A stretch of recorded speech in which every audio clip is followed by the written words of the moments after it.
Hi friends, இன்றைக்கி நாம் யூஸ்ஃபுல்லான டிப்ஸ் நிறைய பார்க்கலாம். நம்ம கிச்சன் வேலைகளை ரொம்ப எளிமையாக முடிக்கிறதுக்கு நிறைய டிப்ஸ் பார்க்கலாம். அது மட்டும் இல்லாமல் அன்றாட வாழ்க்கையில் நமக்கு யூஸ்ஃபுல்லாக இருக்கக்கூடிய நிறைய டிப்ஸ் அண்ட் கிச்சன் டிப்ஸும் பார்க்கலாம். வாங்க நம்ம வீடியோக்குள்ளே போகலாம். முதல்ல நம்ம பார்க்க போகிறது ரொம்ப முக்கியமான ஒரு டிப்ஸ். அதாவது நம்ம வீட்டில் மிளகாய் தூள், சாம்பார் தூள், மஞ்சள் தூள் இது எல்லாமே பவுடர் பண்ணி வச்சுருப்போம். இதை நம்ம பவுடர் பண்ணி வச்சுட்டு ரொம்ப நாள் வச்சுருக்கும் போது என்ன ஆகும் அப்படின்னா, அதில் இருக்கிற ஸ்மெல்லு அண்ட் ஃப்ளேவர் எல்லாமே ரிலீஸ் ஆகி போய்கிட்டே இருக்கும். இதையெல்லாம் நம்ம தக்க வச்சுக்கிறதுக்காக என்ன பண்ணலாம் அப்படின்னா, ஒரு அரை டீஸ்பூனுக்கு உப்பு, அதாவது பவுடர் உப்பு எடுத்து கொஞ்சமாக அதில் தூவி நல்லா மிக்ஸ் பண்ணி விட்டுட்டு நம்ம க்ளோஸ் பண்ணி வச்சுருந்தோம் அப்படின்னா ரொம்ப நாளுக்கு அதில் வண்டு, புழு, பூச்சிகள் இது எல்லாமே உருவாகாமல் இருக்கும். அது மட்டும் இல்லாமல் 6 மாதத்துக்கு மேலே கெட்டு போகாமல் அதோட ஃப்ளேவர் எல்லாமே அதிலேயே இருக்கும். நமக்கு அடுத்ததாக பார்த்தீங்கன்னா ரொம்ப முக்கியமான ஒரு டிப்ஸ் தான். அதாவது நம்ம வீட்டில் கிச்சன் டவலாக இருக்கட்டும் அல்லது நம்ம வாஷ் பேஷனில் யூஸ் பண்ணுற டவலாகட்டும், இதெல்லாம் நம்ம யூஸ் பண்ணும்போது சம்டைம்ஸ் என்ன ஆகும் அப்படின்னா, நம்ம ஹேங்கரில் அதை தூக்கி போடாமல் அது கீழே விழுந்துக்கிட்டே இருக்கும். நம்ம எல்லாருடைய கிச்சன்லேயும் சம்டைம்ஸ் ஹேங்கர் இல்லாமல் கூட இருக்கலாம். சில கிச்சனில் ஜஸ்ட் ஆணி மட்டும்தான் நமக்கு அரைஞ்சி வச்சுருப்பாங்க. ஸோ நம்ம என்ன பண்ணலாம் அப்படின்னா, ஜஸ்ட் நம்மக்கிட்ட இருக்கிற சேஃப்டி பின்னே போதும். அதை இந்த மாதிரி எடுத்துகிட்டு அதை நம்மளுடைய வாஷ் பேஷனில் யூஸ் பண்ணுற கர்ச்சீஃப் ஆகட்டும் அல்லது டவலாக இருக்கட்டும், அதில் இந்த மாதிரி எடுத்து நம்ம இந்த மாதிரி கொழுவி போடும்போது நமக்கு கீழேயே விழாது பாருங்கள். ஜஸ்ட்டு ஆணி இருந்தால் கூட நாம் இந்த மாதிரி கொக்கி மாதிரி யூஸ் பண்ணிக்கலாம். ஸோ நம்மளுடைய டவலும் கீழே விழாது, நம்ம டெய்லியுமே இதை யூஸ் பண்ணிக்கலாம். எப்பப்போ வேணுமோ அப்போ நம்ம ஈஸியாக ரிமூவ் பண்ணுறதுக்கும் வசதியாக இருக்கும். ஸோ இதை நம்ம எல்லா இடத்துலையுமே யூஸ் பண்ணிக்கலாம். நம்ம கிச்சனில் யூஸ் பண்ணிக்கலாம், வாஷ் பேஷனில் யூஸ் பண்ணிக்கலாம். வாஷ் பேஷனில் டவல் ஹேங் பண்ணுறதுக்காக தனியாகவே ஹேங்கர் இருக்குது. ஆனால் சம்டைம்ஸ் அது இல்லாத பட்சத்தில் நம்மக்கிட்ட இருக்கிற சேஃப்டி பின்னை யூஸ் பண்ணி அழகாக இந்த மாதிரி ஹேங் பண்ணி விட்டுக்கலாம். ரொம்ப யூஸ்ஃபுல்லாக இருக்கும், கீழேயும் விழாது நமக்கு. அடுத்ததாக பார்த்தீங்கன்னா, டெய்லி லைஃப்பில் நமக்கு யூஸ் ஆகக்கூடிய ரொம்ப முக்கியமான ஒரு டிப்ஸ் தான். சம்டைம்ஸ் நம்மளுடைய ரஃப்யூஸ் செப்பல் ஆகட்டும் இல்லை மற்ற விதமான செப்பல் ஆகட்டும், இந்த மாதிரி திடீர்னு அறுந்து போயிடும். நம்ம அவசரமாக எங்கேயாவது கிளம்பிட்டு இருக்கும்போது, ஏதாவது வேலை செஞ்சுட்டு இருக்கும்போது இது அறுந்து போயிடுச்சு அப்படின்னா ரொம்ப ஈஸியாக நாம் இதை சால்வ் பண்ணிக்கலாம். நம்மக்கிட்ட இருக்கிற ஹேர் பேண்டே போதும். பாருங்கள், இந்த ஹேர் பேண்டை நான் எப்படி எடுக்கிறேன்னு பாருங்கள். இது எடுத்து போடுறது ரொம்ப முக்கியம். இந்த மாதிரி நம்ம எடுத்து போட்டோம் அப்படின்னா சீக்கிரமாக அது கழண்டு வந்துடும். ஸோ எப்போவுமே நாம் இந்த மாதிரி போடக்கூடாது. இந்த ஹேர் பேண்டை நம்ம ஒரு கொக்கி மாதிரியே யூஸ் பண்ணிக்கணும். அதாவது பின்னாடி எடுத்துகிட்டு நம்ம முன்னாடி எடுத்துகிட்டு வரும்போது எப்படி இருந்தாலும் அது கழண்டு வரதுக்கு சான்ஸே கிடையாது.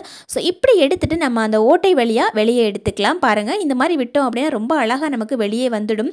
ஸோ அதுக்கப்புறமா நம்மக்கிட்ட இருக்கிற சேஃப்டி பின்னை நாம் இந்த மாதிரி கிராஸாக வச்சு விட்டுக்கணும். பாருங்கள், இந்த ஓட்டையிலே அந்த மாதிரி விட்டோம் அப்படின்னா நமக்கு ரொம்ப கிராஸாக இருக்கும். இந்த ஹேர் பேண்ட் என்னென்னா ரொம்ப எலாஸ்டிக்காக இருக்கும், நமக்கு ரொம்ப டைட்டாக இருக்கும். ஸோ எப்போவுமே இது கழண்டு வராது, லூஸாகவும் இருக்காது.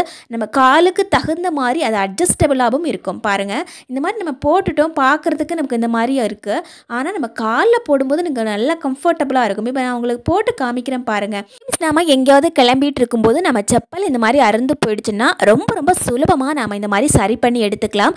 எப்போவுமே நம்மக்கிட்ட இருக்கிற செப்பல் இந்த அளவுக்கு கிழிஞ்சு போயிடுச்சு அப்படின்னா நாம் இதை சரி பண்ணவே முடியாது அப்படின்னு சரி தூக்கி தான் போடுவோம். ஆனால் இனிமேல் அந்த மாதிரி செய்யணும் அப்படிங்கிற அவசியம் கிடையாது. ஜஸ்ட்டு நம்மக்கிட்ட இருக்கிற பேண்டே போதும். ரஃப்யூஸ் செப்பல் கூட நம்ம இந்த மாதிரி போட்டு யூஸ் பண்ணிக்கலாம். ஃப்ரெண்ட்ஸ், ரொம்ப யூஸ்ஃபுல்லாக இருக்கும். கண்டிப்பாக ட்ரை பண்ணி பாருங்கள், எவ்வளவு இழுத்தாலும் நமக்கு வெளியே வரவே வராது. அடுத்ததாக பார்த்தீங்கன்னா, நமக்கு ரொம்ப முக்கியமான ஒரு டிப்ஸ் தான் பார்க்க போகிறோம். குழந்தைகளுக்கு நம்ம யூஸ் பண்ணுற ஷூ பற்றின தான். அதாவது டெய்லியுமே அந்த ஷூ யூஸ் பண்ணும்போது என்ன ஆகும் அப்படின்னா, அவங்க விளையாடும் போது அந்த மண் எல்லாம் பட்டு ரொம்ப டல்லாக இருக்கும் நமக்கு பார்க்குறதுக்கு.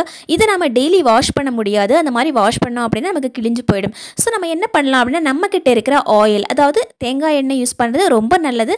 சப்போஸ் உங்ககிட்ட கோகோனட் ஆயில் இல்லை அப்படின்னா நீங்கள் வேறு ஏதாவது ஆயில் யூஸ் பண்ணிக்கலாம். கொஞ்சமாக ஒரு கிளாத்தில் எடுத்துகிட்டு நாம் இந்த மாதிரி அப்ளை பண்ணி விடும்போது புதுசு மாதிரி இருக்கும். நமக்கு குழந்தைகளுக்கு வாரத்துக்கு ஒரு டைம் நம்ம இந்த மாதிரி ஷூவை நல்லா ரெஃப்ரெஷ் பண்ணி வைக்கும்போது பார்க்குறதுக்கும் நல்லாயிருக்கும் நமக்கு. அதே மாதிரி போடும்போது நல்லா புதுசு மாதிரி பளிச்சுன்னு இருக்கும்.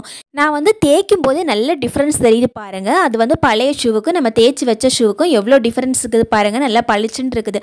இதே மாதிரி நம்ம நார்மல் ஷூவில் கூட நம்ம செஞ்சுக்கலாம். அது பெரியவங்க போடுற ஷூவில் கூட நம்ம இந்த மாதிரி ஆயில் அப்ளை பண்ணோம் அப்படின்னா நல்ல பாலிஷ் பண்ண மாதிரியே இருக்கும். ஸோ நம்மக்கிட்ட பாலிஷர் இல்லாத பட்சத்தில் கூட நம்ம இதை யூஸ் பண்ணிக்கலாம். இந்த ஆயிலே போதும் நம்ம ஷூவை நல்லா பளிச்சுன்னு மாற்றுறதுக்கு. கூடவே ஷூவில் இருக்கிற அழுக்கு எல்லாமே அந்த துணியிலேயே வந்துடும். அது மட்டும் இல்லாமல் ஷூ நம்ம டெய்லி துவைக்கும் போது காய வைக்கிறதுக்கு நமக்கு கஷ்டமாக இருக்கும். எப்பவுமே ஷூ நம்ம தண்ணியில் போட்டு அலசுறதை விட ட்ரை க்ளீன் பண்ணுறது ரொம்ப பெஸ்ட் ஐடியாங்க. கண்டிப்பாக இந்த டிப்ஸ் ட்ரை பண்ணி பாருங்கள், நல்லா வேலை செய்யும். அடுத்ததாக பார்த்தீங்கன்னா, ஒரு பவுல் எடுத்துக்கலாம். இந்த பவுலில் 1 டீஸ்பூனுக்கு பேக்கிங் சோடா, நம்ம சமையலுக்கு யூஸ் பண்ணுவோம் இல்லைங்களா, சோடா, அந்த சோடா உப்பு எடுத்துக்கலாம். இப்போ பாதி லெமன் இந்த மாதிரி பிழிஞ்சு விட்டுக்கோங்க. அந்த லெமனை இந்த மாதிரி பேக்கிங் சோடா நம்ம விடும்போதே நல்லா இந்த மாதிரி ரியாக்ட் ஆகும் பாருங்கள். இப்போ நம்ம யூஸ் பண்ணிக்கலாம். ஒரு ப்ரஷ் எடுத்துக்கோங்க. அந்த ப்ரஷ்ஷில் இந்த மாதிரி அப்ளை பண்ணி நம்ம யூஸ் பண்ண ஆரம்பிச்சிடலாம். இப்போது இதை நம்ம வீட்டில் இருக்கிற ஃப்ரிட்ஜில் தாங்க நம்ம யூஸ் பண்ண போகிறோம். அதாவது நம்ம வீட்டில் இருக்கிற ஃப்ரிட்ஜோட அந்த டோரில் பார்த்தீங்கன்னா இந்த மாதிரி கேஸ்கட் மாதிரி ஒரு பெல்ட் ஒன்று கொடுத்துருப்பாங்க. இந்த பெல்ட்டில் நாம் இதை மந்த்லி ஒன்ஸ் இதை அப்ளை பண்ணி விடுறது ரொம்ப ரொம்ப முக்கியம். அதாவது இந்த பெல்ட் வந்து நல்லா டைட் ஆகிறதுக்கும் இது வந்து சரியாக க்ளோஸ் பண்ணுறதுக்கும் ரொம்ப ரொம்ப யூஸ்ஃபுல்லாக இருக்கும். இந்த பெல்ட்டை நம்ம கண்டுக்காமல் அப்படியே விட்டோம் அப்படின்னா இதில் நிறைய அழுக்கு அடையிறது மட்டும் இல்லாமல் இது லூஸ் ஆகி இது வந்து சரியாக க்ளோஸ் ஆகாமல் இருக்கும். இது ரொம்ப முக்கியமான ஒன்று. இந்த பெல்ட்டை இந்த மாதிரி க்ளீன் பண்ணி விடுறது. இந்த மாதிரி நம்ம பெல்ட்டு க்ளீன் பண்ணி விடும்போது சரியாக நமக்கு க்ளோஸ் ஆகும். ரொம்ப டைட்டாக இருக்கும். நமக்கு அந்த பெல்ட் பார்த்திங்கன்னா நல்லா ஒர்க் ஆகும். நம்ம அந்த பெல்ட்டை கண்டுக்காமல் அப்படியே விட்டோம் அப்படின்னா அதுலேருந்து நிறைய கூலிங் வந்து ரிலீஸ் ஆகிட்டே இருக்கும். நமக்கே தெரியாது ஃப்ரிட்ஜ் வந்து சரியாக க்ளோஸ் ஆகலை அப்படின்னு. முக்கியமான ஒரு பொருள் எடுத்துக்கிறேன். அதாவது நம்ம கிட்ட இருக்கிற பட்டர். அதாவது இந்த பட்டரில் கொஞ்சமாக இந்த மாதிரி எடுத்துக்கலாம். ஃப்ரிட்ஜில் வர நிறைய ப்ராப்ளம்ஸுக்கு காரணம் நம்ம ஃப்ரிட்ஜில் இருக்கிற கேஸ்கட்டு தான். ஸோ அதை எப்போவுமே க்ளீனாக வச்சுக்கிறது மட்டும் கிடையாது, அது நல்ல க்ரிப்பு கொடுக்கணும் நமக்கு. ஸோ நம்ம இந்த பட்டர்லேருந்து கொஞ்சமாக அந்த மாதிரி கட் பண்ணி எடுத்துக்கலாம். இப்போ நம்ம அந்த ப்ரஷ்ஷில் இதை வச்சு கொடுக்கலாம். பாருங்கள், கொஞ்சம் அந்த மாதிரி வச்சு கொடுத்தாவே போதும். ஃப்ரீசர்லேருந்து அப்படியே நம்ம எடுத்து யூஸ் பண்ணக்கூடாது. நம்ம வெளியே வைக்கும்போது கொஞ்சம் கரைஞ்ச நிலையிலே இருக்கும் இல்லைங்களா, அப்படி தான் நம்ம எடுத்து யூஸ் பண்ண முடியும். இப்போ நாம் ஃப்ரிட்ஜுடைய அந்த கேஸ்கட்டில் இதை தேய்ச்சி கொடுக்கலாம். பாருங்கள், இந்த ப்ரஷ் வச்சு அதை அப்ளை பண்ணும்போது எல்லா இடத்துலையும் அது ஈவனாக படும். இந்த மாதிரி நம்ம செய்யும்போது என்ன ஆகும் அப்படின்னா நம்ம ஃப்ரிட்ஜிலேருந்து அதிகமாக கூலிங் ரிலீஸ் ஆகாமல் நமக்கு வெளியேறாகாமல் இருக்கும். நமக்கு எல்லா கூலிங்குமே உள்ளேயே இருக்கும். இந்த பட்டர் பார்த்திங்கன்னா நல்ல ஒரு க்ரிப்பு கொடுக்கும் இந்த பெல்ட்டுக்கு. இந்த பெல்ட்டில் நாம் இதை அப்ளை பண்ணிவிடும்போது இந்த க்ளோஸ் ஆகாமல் இருக்கிற பெல்ட்டு கூட நல்லா டைட்டாக க்ளோஸ் ஆகிறதுக்கு நல்ல யூஸ்ஃபுல்லாக இருக்கும். இதுதான் ரொம்ப ரொம்ப முக்கியமான ரொம்ப யூஸ்ஃபுல்லான ஒரு டிப்ஸ் தான் பார்க்க போகிறோம். இப்போ நம்ம பவுல் எடுத்துக்கலாம். பவுலில் நாம் கொஞ்சமாக தண்ணி ஊற்றிருக்கிறேன். ஒரு அரை டீஸ்பூனுக்கு பவுடர் உப்பு சேர்த்துக்கலாங்க. உங்களுக்கு கல் உப்பு இருக்குதுன்னா அது கூட நீங்கள் சேர்த்துக்கலாம். இப்போ உப்பு நல்லா இந்த மாதிரி மிக்ஸ் பண்ணி விட்டுக்கலாம். ஒரு ஸ்பூன் வச்சு நல்லா மிக்ஸ் பண்ணி விட்டுக்கோங்க. இப்போ நம்மக்கிட்ட இருக்கிற ஒரு டவல் எடுத்துக்கோங்க. அந்த தண்ணியில் இந்த மாதிரி நல்லா முக்கி எடுத்துக்கோங்க. துணி ஃபுல்லாகவே தண்ணி நல்லா அப்சர்வ் பண்ணிடுச்சு இல்லைங்களா. இப்போ நம்ம இந்த துணியை யூஸ் பண்ண ஆரம்பிச்சிடலாம். நம்ம வீட்டில் ஐஸ் கட்டி நல்லா கட்டி போயிடுச்சு அப்படின்னா இதை நம்ம யூஸ் பண்ணிக்கலாம். அதாவது நம்ம வீட்டில் இருக்கிற ஃப்ரிட்ஜ் இப்போ ரீசெண்டாக வர ஃப்ரிட்ஜில் எல்லாமே ஆட்டோமேட்டிக்காக எல்லாமே தண்ணி ரிலீஸ் ஆகிட்டே இருக்குது. நமக்கு இந்த மாதிரி ஐஸ் கட்டிகள் பிரச்சனை இருக்காது. ஆனால் முன்னாடி வாங்கின ஃப்ரிட்ஜில் என்ன ஆகும் அப்படின்னா நிறைய ஃப்ரிட்ஜில் ஐஸ் கட்டிகள் வந்துக்கிட்டே இருக்கும். இப்போ நாம் உப்பு தண்ணியில் முக்கின அந்த துணியை எடுத்து நம்ம எல்லா இடத்துலையும் இந்த மாதிரி வச்சு விட்டோம் அப்படின்னா நமக்கு மீண்டும் மீண்டும் ஐஸ் கட்டிகள் வராமல் இருக்கும். சப்போஸ் உங்ககிட்ட நிறைய ஐஸ் கட்டிகள் அப்படியே அடைஞ்சிக்கிட்டு இருக்குது அப்படின்னா கூட இந்த உப்பு தண்ணியை மிக்ஸ் பண்ணதை நாம் இந்த மாதிரி எடுத்து வைக்கும்போது சீக்கிரமாக கரைஞ்சி போயிடும். நமக்கு நிறைய ஐஸ் கட்டிகள் இருக்கும்போது உப்பை நீங்கள் அப்படியே கொட்டி விட்டால் கூட சீக்கிரமாக கரைஞ்சி போய் நமக்கு ஈஸியாக ரிலீஸ் ஆகிடும்.